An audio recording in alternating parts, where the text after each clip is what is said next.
Bismillahirrahmanirrahim. Assalamualaikum warahmatullahi wabarakatuh.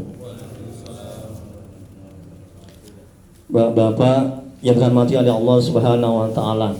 Majelis Taklim Manajemen Hati. Ustadz Triwidya Sandika SSM Home.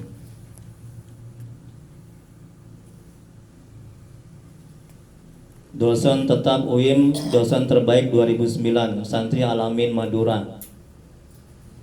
Jadi di rumah saya ada buka pengajian manajemen hati, kitab Halikam. Jadi bila Bapak ada kelonggaran waktu bisa datang, itu setiap hari Ahad ba'da maghrib sampai menjelang Isya. Dan juga di Medan sana saya ngisi di pengajian di masjid-masjid juga ya, tentang manajemen hati ya, kitab Halikam karangan Syekh Al-Imam Ibnu Athaillah Sakandari. Jadi saya menantu dari Sohibul Bait di rumah ini ya.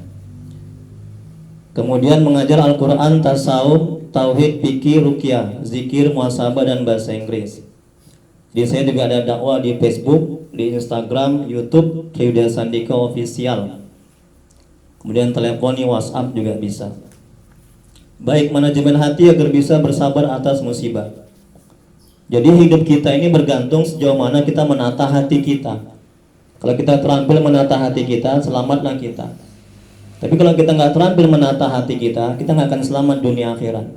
Rasulullah SAW bersabda bahwa di dalam tubuh ini ada segumpal daging. Kalau dia baik maka baiklah seluruhnya. Kalau yang segumpal itu rusak maka rusaklah seluruhnya. Apakah itu? Itulah dia hati. Jadi hati ini yang penting ya, hati ini yang bermakna, hati ini yang bernilai. Jadi manajemen hati agar bisa bersabar atas musibah. Yang pertama, Sayyidina Umar Ibnu Khattab, semoga Allah merahmati dan meridhoinya. Apa katanya tentang musibah? Jadi bagaimana menata hati kita agar kita bisa bersabar terhadap musibah. Apabila aku ditimpa musibah, kulihat ada 4 kenikmatan pada musibah itu. Jadi yang pertama, syukur musibah yang terjadi itu tidak lebih besar daripada itu. Jadi ketika kita kena musibah apa aja, musibah meninggal, musibah sakit, ya, anak belum taat, istri belum taat, suami belum taat, ada yang meninggal. Coba sadarkan dalam hati kita bahwa musibah yang kita alami itu tidak lebih besar dari orang-orang yang mendapat musibah yang lainnya. Dengan begitu hati kita akan tenang dan bisa bersabar. Terus yang kedua, apa kata Umar bin Ibnu Khattab? Syukur aku tidak terhalang untuk ridho menerimanya. Ya. Kemudian yang ketiga, syukur musibah itu tidak terjadi pada agamaku. Jadi musibah yang paling besar itu adalah musibah agama. Ya. Jauh dari Allah, tidak mengenal Allah, tidak dekat kepada Allah. Ya, kufur nikmat. Ya. Tidak mengenal agama, itu musibah yang paling besar. Kalau masih anak belum taat, sakit, suami meninggal, istri meninggal, itu kecil. Ya, itu kecil. Nah, jadi kata Umar bin Khattab, syukur musibah itu tidak terjadi pada agamaku. Kemudian yang keempat, kata Umar, dengan musibah itu aku mendapat pahala. Jadi sadarkan dalam hati kita, manajemen hatinya, agar kita bisa bersabar ketika mendapat musibah. Musibah apa aja? Ya. Sadarkan dalam hati kita mendapat pahala dari musibah itu. Nah, jadi saya kasih materi ini saya wakafkan ilmu saya dengan materi ini, ya. Semoga bermanfaat buat bapak-bapak sekalian. Di setiap saya ngisi ceramah, itu saya kasih materi seperti ini, karena ilmu itu mesti ditulis, kalau nggak nanti lupa. Betul kan Pak? Betul kan Pak? Iya, ilmu itu mesti ditulis. Setiap saya ceramah, ya, selama rutin mingguan subuh, saya kasih materi seperti ini. Kemudian yang kedua, Rasulullah SAW bersabda, tidak ada seorang muslim yang tertimpa kepayahan, penyakit, keguncangan, kedukaan rasa sakit maupun kesulitan. Ya, bahkan sampai duri yang menusuknya, melainkan dengannya Allah akan menghapuskan kesalahan-kesalahannya. Hadis riwayat Bukhari Muslim. Semoga Allah merahmati dan meridhoinya. Nah, ini lagi ketika mendapat musibah, sadarkan dalam hati ya bahwa ketika kita mendapat musibah, nah Allah menghapuskan dosa-dosa kita. Dengan begitu setan itu menjauh, nafsu terkekang dan jinak, sehingga kita bisa bersabar. Tapi kalau nggak hati kita nggak kita sadarkan seperti itu, kita nggak akan mampu, kita nggak akan kuat. Itu setan mengganggu, nafsu mengganggu. Nah ini penting menata hati kita, manajemen hati, manajemen kolbu, ya. Nah, kemudian yang ketiga, Ummu Salamah mengatakan, aku pernah mendengar Rasulullah SAW bersabda, tidaklah seorang hamba ditimpa musibah, lalu ia mengucapkan Inna lillahi wa inna ilaihi raji'un. Ya Allah, berikanlah pahala dalam musibahku ini, dan bila ganti kepadaku yang lebih baik darinya, melainkan Allah akan memberikan pahala kepadanya dalam musibah itu, dan memberikan ganti kepadanya dengan yang lebih baik darinya. Hadis riwayat Muslim. Semoga Allah merahmati dan meridhoinya. Ini lagi, sadarkan dalam hati kita, ya, bahwa ketika kita kena musibah itu Allah akan mengganti dengan yang lebih baik nantinya. Dengan begitu hati kita akan tenang dan sabar dalam menerima musibah. Kemudian yang keempat, seorang ulama berkata, sabar atas musibah yang menimpa hukumnya wajib, sedangkan berkeluh kesah terhadap musibah hukumnya dosa, dan meratapi musibah hukumnya haram. Ketika mendapat musibah, sadarkan dalam hati, ya, suka atau nggak suka, musibah itu tetap juga berlaku untuk kita, dan nggak akan merubah musibah itu menjadi nikmat kalau kita tidak bersabar, ya. Kemudian yang kelima, Rasulullah SAW bersabda, jika Allah bermaksud memberikan kebaikan kepada seorang hamba, maka ia akan menimpakan musibah kepadanya. Nah, jadi musibah yang menimpa kita itu, ya, itu pada hakikatnya Allah ingin membuat kita itu baik. Allah ingin membuat kita itu dekat kepada Allah. Allah ingin membuat kita itu mengenal kepada Allah. Itu pada hakikatnya musibah itu. Jadi kalau kita buruk sangka, tidak menerima, tidak ridho, tidak ikhlas, ya itu azab. Makanya ketika menerima musibah, ada tiga kita menyikapinya. Kalau dia beriman namanya ujian. Kalau misalnya dia itu orang setengah beriman namanya peringatan. Kalau dia tidak beriman namanya azab bala bencana, ya. Kemudian berikutnya dikisahkan bahwa Nabi SAW melewati seorang kusta yang buta dan lumpuh. Dan orang itu berkata, segala puji bagi Allah yang telah menyelamatkanku dari banyak bala yang ditimpakan di antara makhluknya. Nabi Isa berkata, bala musibah apakah yang diselamatkan Allah atasmu? Orang itu menjawab, wahai utusan Allah, aku ini masih lebih baik dibandingkan orang yang di dalam hatinya tidak ada makrifat mengenal terhadap pada Allah. Tengok ini. Jadi kalau cuma leper, stroke, ya itu kecil. Itu musibah yang kecil. Meninggal dunia, istri, anak, suami itu kecil.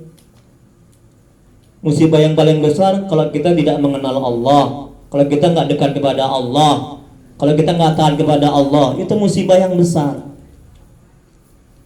Jadi jangan stres, jangan kecewa, jangan sakit hati, ya, jangan menderita. Ya, kalau anak, istri, suami kita meninggal dunia, kalau kita sakit, kalau kita nggak dapat rezeki, itu kecil, ya. Rezeki itu dunia. Kemudian berikutnya yang ketujuh, seorang ulama berkata, agar musibah terasa ringan bagimu, jika engkau tertimpa musibah, pandanglah jauh-jauh ke belakang sampai alam ini belum ada. Yang ada hanya Allah Subhanahu wa taala. Sebelum alam ini diciptakan, Allah sudah membuat qada dan ketentuan apa yang akan terjadi pada alam ini. Jadi sebelum alam ini ada, ya, sebelum alam ini ada, sebelum kita ini ada, ya, itu sudah tertulis di kitab Lauh Mahfuz, ya, apa yang akan terjadi sekarang. Rezeki kita, jodoh kita, kapan kita mati, semua sudah tertulis, ya. Nah, itu tidak akan meleset.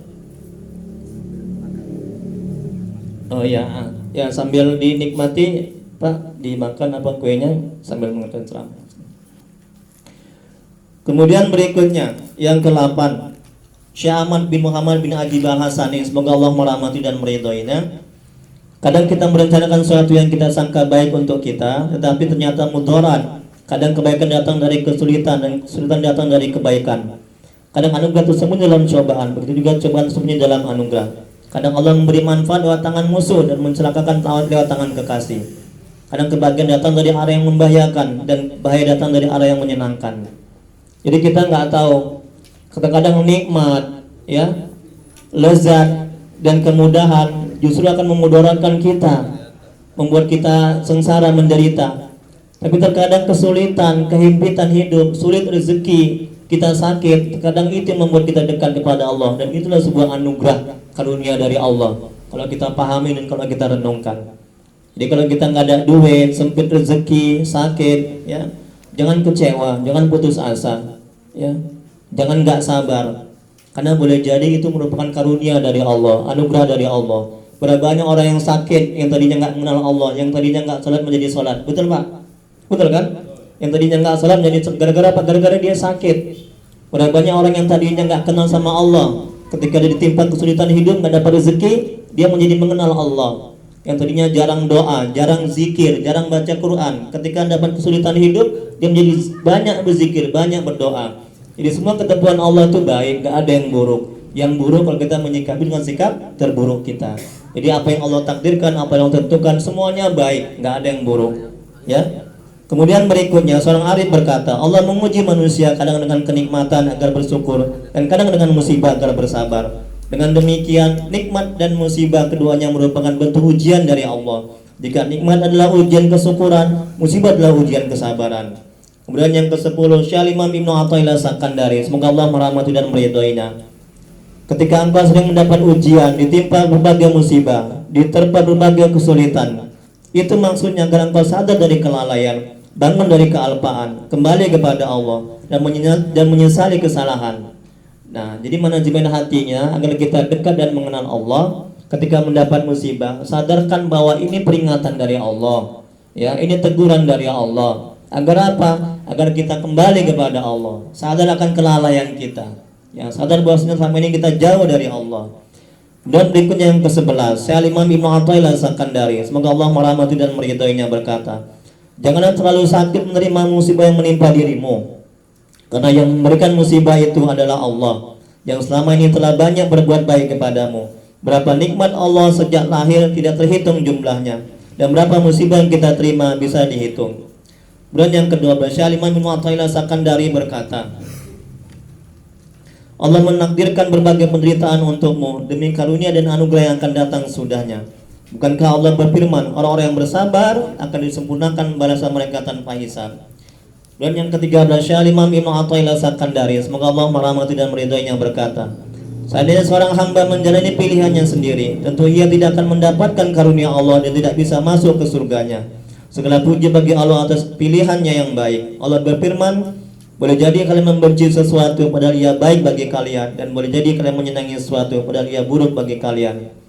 Dan jadi kadang kita menginginkan sesuatu, kadang kita ingin sesuatu, bermaksud sesuatu, tapi apa yang kita inginkan itu buruk untuk kita. Makanya kita jangan sok tahu, ya. Kita serahkan semuanya kepada Allah yang Maha Tahu, yang Maha Menentukan, yang Maha Bijak. Semua yang Allah tentukan itu baik. Ketika kita belum dapat rezeki, itu yang terbaik menurut Allah untuk kita. Jangan kita mengatur Allah seolah-olah apa yang kita inginkan itu baik, itu kurang beradab, ya. Kemudian berikutnya yang ke-14, Syekh Imam Ibnu Athaillah Sakandari, semoga Allah merahmati dan meridhoinya, berkata, seorang ayah yang penyayang kadang-kadang membawakan tukang bekam untuk anaknya tanpa bermaksud menyakitinya. Dokter yang baik akan mengobatimu dan memberikan balsam yang panas meskipun engkau merasa sakit. Jika engkau mengikuti pilihanmu sendiri, engkau tidak akan sembuh. Orang yang tidak diberi dan kemudian mengetahui bahwa hal itu merupakan bentuk kasih sayang kepadanya, sungguhnya telah mendapatkan pemberian. Allah tidak memberimu karena itu merupakan bentuk kasih sayang kepadamu, sungguhnya engkau telah mendapatkan pemberian. Jadi ketika kita sakit, bagaimana manajemen hatinya agar kita bersabar? Ketika kita sakit, ya Allah, beri aku sembuhan, ya Allah.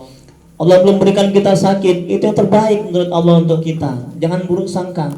Jangan kita mengatakan Allah kok nggak sayang, Allah kok pelit, nauzubillah, ya. Nah, jadi penundaan doa, penundaan dikabulkannya doa kita, itu yang terbaik untuk kita menurut Allah. Jangan mengatur Allah, ya. Jangan mendikte Allah. Yang terakhir, halaman 3, Syekh Imam Abdul Hasan As-Sadzili, semoga Allah merahmati dan meridhoinya, berkata, ketahuilah Allah tidak memberimu bukan karena dia pelit, akan tetapi dia tidak memberimu karena menyayangimu. Jadi penahanan oleh Allah sejatinya merupakan pemberian dari Allah. Sama halnya seperti seorang ibu yang mencintai anaknya, ia tidak membolehkan anaknya banyak makan karena takut pencernaannya terganggu. Tengok nih Pak, ya. Jadi ketika apa yang kita inginkan tidak terwujud, tidak terkabul, jangan sakit hati, ya. Jangan sakit hati. Sadarkan dalam hati, ini manajemen hatinya. Sadarkan dalam hati, ini yang terbaik untuk kita dari Allah. Jangan buruk sangka, jangan mengatur Allah, ya. Nah, serahkan semuanya kepada Allah, ya. Kemudian berikutnya yang ke-16, Syekh Imam Ibnu Athaillah Sakandari, semoga Allah merahmati dan meridhoinya, berkata, jika engkau tahu dan sadar bahwa buah kesabaran akan engkau rasakan dan melimpahimu dengan berkah, tentu engkau akan bersabar. Jika engkau tahu dan sadar bahwa syukur akan menjamin tambah nikmat dari Allah, sebagaimana firman-Nya, jika kalian bersyukur tentu aku tambahkan untuk kalian. La in sakartum la azidannakum wa la in kafartum inna azabil lasyadid. Pasti engkau terus akan bersyukur kepadanya. Kemudian yang ke-17, Syekh Imam Ibnu Athaillah Sakandari, semoga Allah merahmati dan meridhoinya, berkata, dalam ujian sakit dan kesulitan ada kelembutannya yang rahasia, yang hanya dipahami oleh orang-orang yang memiliki mata hati yang bening. Bukankah ujian bisa melunakkan dan menjinakkan nafsu, sehingga ia tidak lagi menggebu minta bagiannya. Bersama ujian ada kelemahan dan kehinaan, yang bersama kelemahan terdapat pertolongan.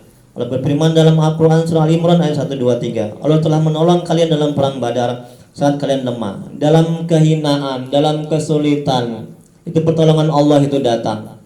Tapi dengan catatan kita harus bersabar. Kalau kita nggak bersabar, pertolongan syaitan, pertolongan nafsu yang datang. Ini manajemen hatinya agar kita bisa bersabar. Ya, ketika mendapat musibah, langsung hati kita tautkan kepada Allah. Langsung hati kita ingatkan kepada Allah. Semakin kita lambat kembalikan kepada Allah, semakin itu pula kita semakin sengsara menderita. Ya, semakin kita cepat hati kita kembalikan kepada Allah ketika mendapat musibah, ini manajemen hatinya, semakin tenang hidup kita, semakin kita bisa bersabar dalam menghadapinya. Itu syaitan menjauh, nafsu terkekang dan jinak. Kemudian berikutnya yang ke-18, Syekh Abdul Qadir Al-Jailani, semoga Allah merahmati dan meridhoinya. Musibah tidak datang untuk menghancurkanmu, musibah datang hanya untuk menguji kesabaran dan keimananmu. Sebab musibah itu ubupan tungku api milik pandai besi untuk menghilangkan karat yang menempel pada besi. Ketahuilah, seandainya bukan karena musibah, pastilah mereka akan sembarangan, sewenang-wenang dan zalim. Maka Allah melindunginya dari semua itu dengan musibah, sekaligus membersihkan kotoran yang masih melekat pada dirinya. Maha suci Allah yang menyayangi melalui cobaannya dan menguji melalui nikmatnya. Dan yang ke-19, seorang ulama berkata, ketika seorang hamba bersabar dengan sabar yang benar, musibah yang menimpanya akan dirasakan sebagai nikmat olehnya. Kesempitan jadi kelapangan. Apa yang awalnya ia benci jadi sesuatu yang ia cintai. Karena sesungguhnya ketika Allah mendatangkan musibah kepada hambanya, Allah tidak pernah bermaksud membinasakannya, tapi untuk menguji kesabaran dan keimanannya. Ini manajemen hatinya. Ketika kita mendapat musibah, sadarkan dalam hati bahwa Allah tidak pernah akan mengazab kita, menghina kita, ya, tidak akan membuat kita menderita. Tapi ketika kita mendapat musibah, pada dasarnya, pada hakikatnya Allah itu sayang kepada kita. Ya, Allah ingin kita menjadi lebih baik dari yang sebelumnya.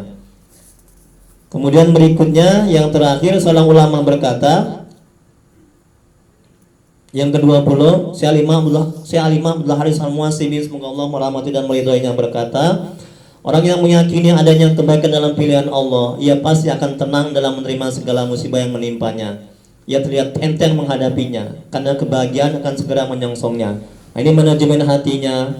Ketika kita mendapat musibah, sadarkan dalam hati kita bahwa musibah yang kita terima itu yang terbaik untuk kita dari Allah.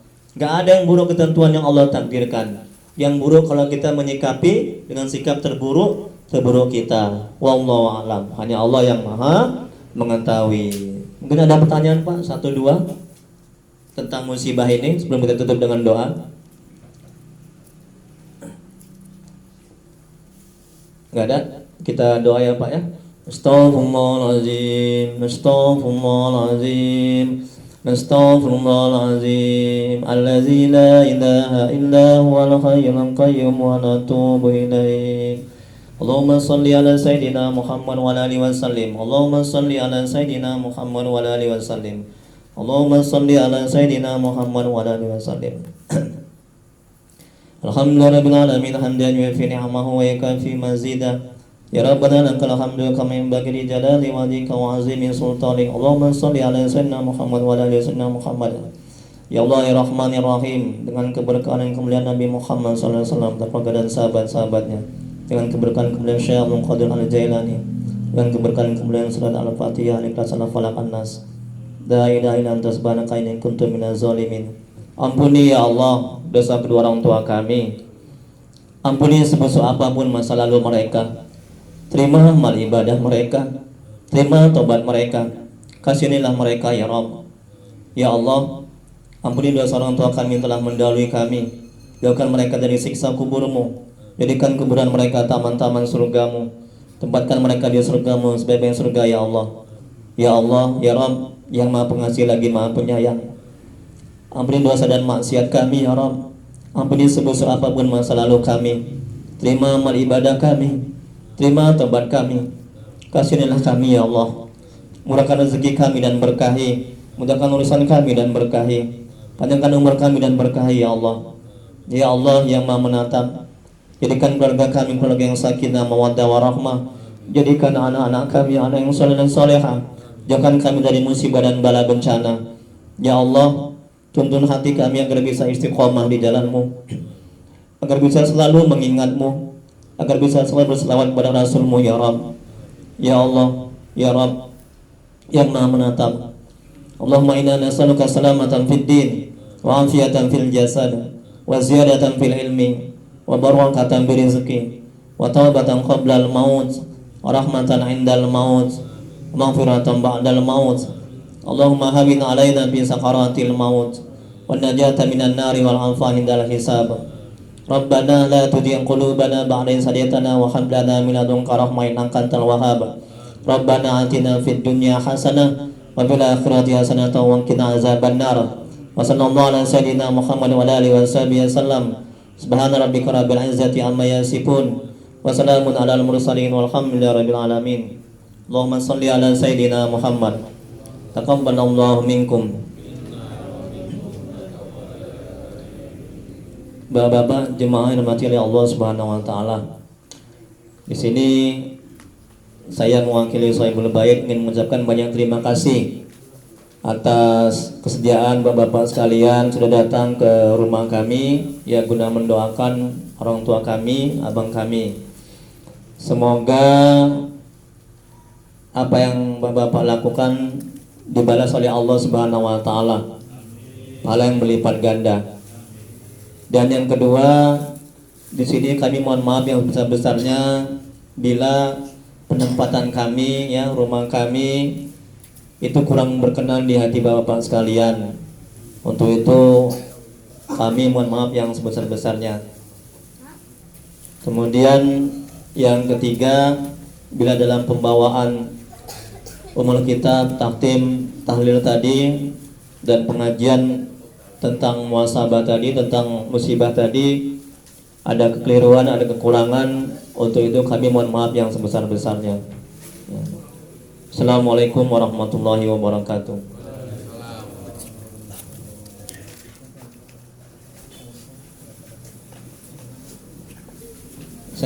Kami mintakan pengurus dari perwiritan untuk memberikan kata sambutan sedikit.